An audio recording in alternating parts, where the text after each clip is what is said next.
now going to ask you something which is probably a controversial topic, or has been a controversial topic in the US, with perhaps divided right along the lines of party lines. So 200 billion is the estimated damage of climate change in 2020 alone, just in the United States. In India, it has been 141 billion in the same period, 322 times higher than the annual budget of India's environmental ministry. Um, I personally believe that USISPF can play a very significant role in being able to shape ideas, opinions, and even action, on the ground, in both US and India. I would want to hear your perspectives, your ideas about what's going on, and how you see this movement going forward, because there is a great sense of urgency.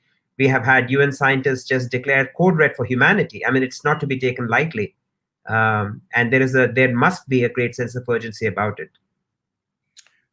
20 years ago, Al Gore came out with a documentary called An Inconvenient Truth. And if you look at the documentary, everything it said has come out true. Yes. Climate change is for real, regardless of what party you belong to. This summer has been the hottest summer ever recorded in the US history. What we are seeing is massive amount of hurricanes, tornadoes, massive rain, which have come through and damaged the environment, cities, and across the citizen itself. So I think one thing we need to understand, climate change is happening, and we need to accept that it is happening. And if it continues the way it's going, our planet is in peril. We will see more and more damages coming. In fact, as you mentioned about the scientists, that by 21st century, if the temperature goes up by 2%, 2 degrees, you will see a massive amount of hunger coming in, massive amount of flooding coming in, because crops will get destroyed. Housing next to the oceans will get destroyed because rise in the water level. So I think we need to, one is get away from the debate that is climate change for real or not. It is for real. Now the question is who has a role to help us mitigate that? Obviously governments, companies, and citizens.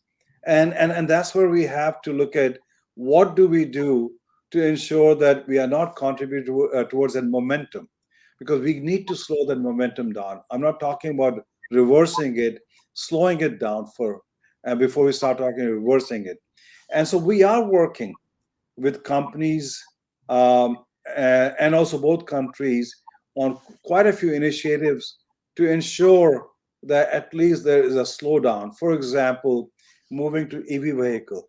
What do we need to do to drive the policy in that area? What do we have to do to bring the cost of ownership of those EV vehicles?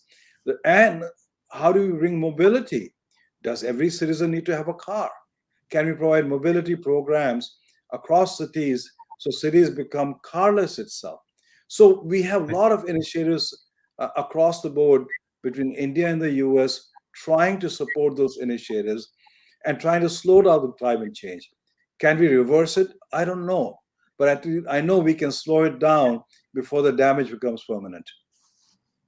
So just an auxiliary question to that. There is a company called NRIP in the United States, which has invented a patented application of water dripping, using, and that water is, drip happens through Earth's gravity. You're using the Earth's gravity in order to distribute drips of water, as opposed to a conventional irrigation system. I mean, and you come from Punjab and you understand the rivers flowing and across, and so I think we have to change with times. The idea of how irrigation and agriculture happens, and this is a wonderful example of a invention that has happened in the United States, and it is successfully prototyped and applied in the industry.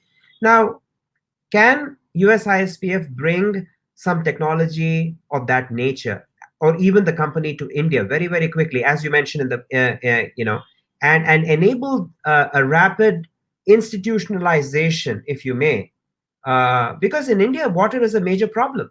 And it's been a major problem for the last 20 years, whereas it's just now that they say half of the United States is drowning while the other half is actually doesn't have water, right? So I think the question there is, if you can take pipes instead of getting petroleum from Ontario, Canada into Wisconsin, can you basically take pipes of water from the East Coast to the West Coast, right? Something very similar, can we bring something to India, where this is the fundamental part. India is still fundamentally an agricultural society.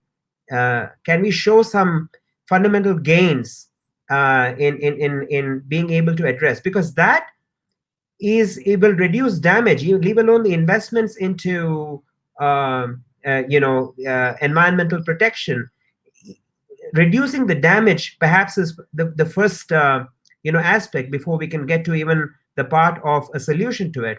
So my question is, can there be a proactive identification of such areas with priorities, or is there already one that USISPF is already doing?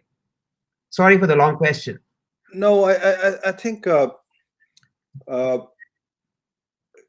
you look at Southern California, they have not had rains for the last 4 years. Right. And you look at Northern California, fires are burning it, the Northern California. You look at East Coast, flooding day in, day out. Yeah. And so what we're seeing is unevenness in the weather, and that's having an impact on resources. The Colorado River is dried up. That's where Southern California got its water from. You look at Punjab, it has now one of the highest per capita cancer rate in India. And the reason is because of excessive use of fertilizers, excessive use of water. Over 90% of the water in Punjab is for irrigation. And if you make it more efficient, you'll use less and less of that. So we are working with the companies who are able to provide these kind of drip irrigation methodologies. And it's not just drip irrigation. You have basically IoTs inserted into the soil, which looks at the basically nitrogen level. It looks at the soil, how much water the soil has, how much it more needs. It tied to the satellites to look at the weather forecasting. On that basis, you're able to efficiently use the resources rather than wasting it. And so we have started that process.